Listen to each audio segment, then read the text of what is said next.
Wringer Chapter 28. Palmer had just finished supper on Monday when the doorbell rang. It was the guys. "Let's go," said Beans. "Where?" said Palmer. "School, come on, it starts in 10 minutes. Beans grabbed Palmer's wrist and pulled him down the front steps. Was this some kind of joke? "School?" said Palmer. "School's over." "Not this school." They were trotting. Beans still had his wrist. Palmer pulled himself free. "What school?" They were heading towards the park. "Where are we going?" Beans' eyes lit up. "Wringer School." Palmer felt walloped. He jerked to a halt. Suddenly his throat would not work. He could not speak. Everyone had stopped. Beans said, "What's the matter?" Palmer rasped, "Nothing." "Ain't you coming to Wringer School, Snots?" said Mutto. He was leering. "Don't you want to learn how to ring pigeons?" said Beans. He moved his fists as if twisting a wet towel. "Don't you want to learn how to wring their necks?" Henry was looking away. Beans was in his face. "You hate pigeons, don't you?" Palmer nodded. "Sure." Mutto's eyes were scanning the sky. Beans thumped his shoulder. "So, let's go." They ran. That was the worst of it, the running. "What am I doing?" Palmer kept thinking, but his legs ran on. At the soccer field, a mob of kids was gathered around a man with a neon pink baseball cap. The man who had been waiting for Palmer for 10 years. The ringmaster. "You stay out of the way," he was calling, really, so everyone could hear. "Each shooter gets 5 shots at a time. Count 'em. Till the last one, you don't move. You stay right here." He pointed to the ground at his feet. "Right here. And where are your eyes all this time?" "On you!" piped up half a dozen voices. The man nodded. "That's right. I'm easy to find, easy to see. I guarantee nobody else is going to be wearing a hat this ugly." Giggles from the kids. "So, you're listening for the 5 shots and watching me, and when I go like this," he lifted the pink hat and waved it, "that's your signal. You move, fast, 3 of you. We move in groups of 3. First man gets the empty bird box and takes it." He pointed over there. "So they can load her up again with 5 more birds.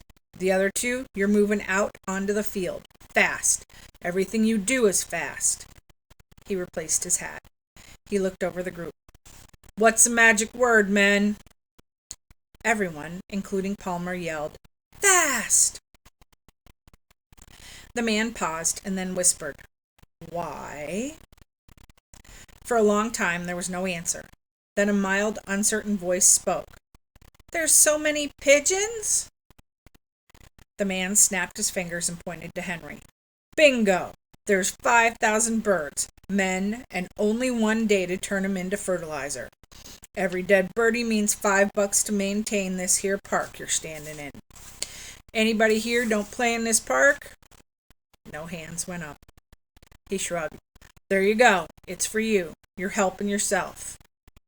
He looked them over. "Any questions?" Palmer had a million, but he asked none, nor did anyone else. The man nodded. "All right, last item. Ringing the bird." A cheer went up from the crowd. The man held up something. Another cheer. The something was gray, perhaps once a large sock. It was stuffed to plumpness, most of it with a narrow neck ending in a golf ball-sized head. "Stunt pigeon!" someone yelled out. Everyone laughed. The man stared sternly. "Get your giggles out over with now, kiddos. There'll be no giggles on the 7th of August. No horsing around. Anybody, that's not all business." He wagged his thumb. "You're out of here. You understand?" Capped heads nodded. "Okay now, shooter's done. You're a team of 3. One of you's gone for the box, the other 2 zip onto the field. What are you going to find?"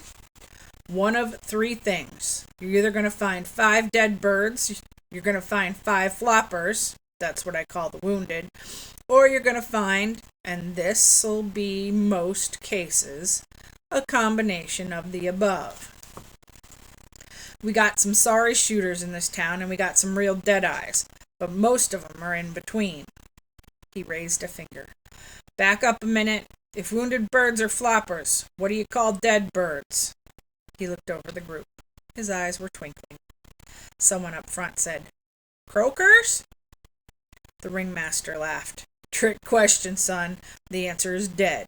Dead is dead. There's no other word for it. He ruffled the kid's hair. All right, you're on the field.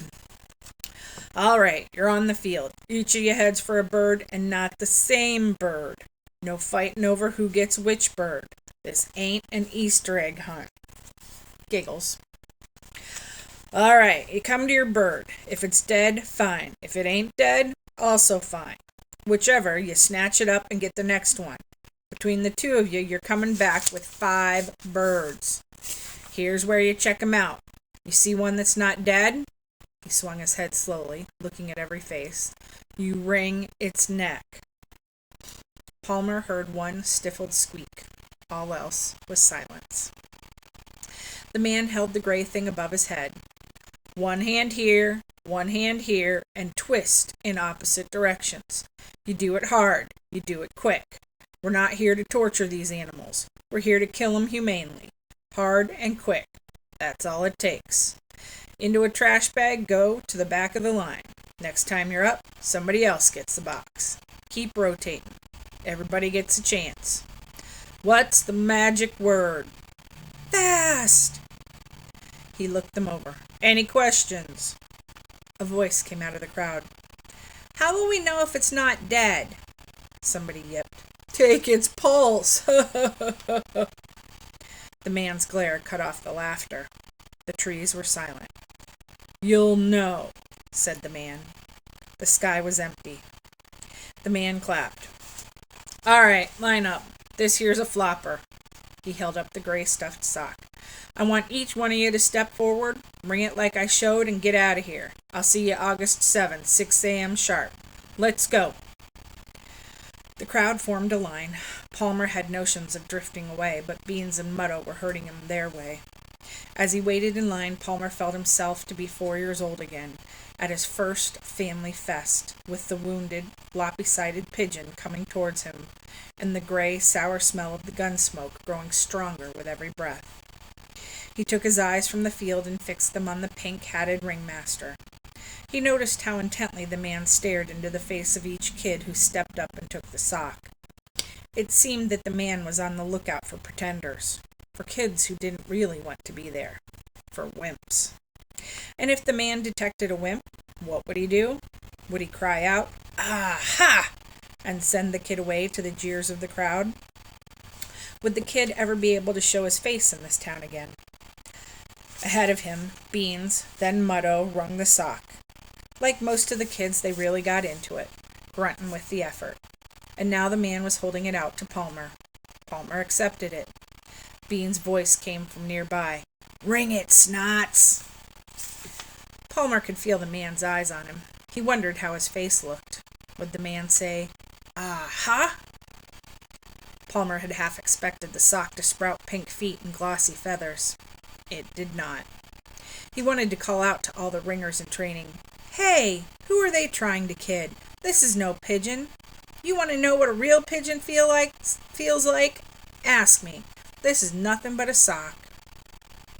"Let's go, son," said the man. "Hard and quick." Palmer wrung its neck, hard and quick. He dashed it to the ground at the man's feet and marched off. The man said nothing.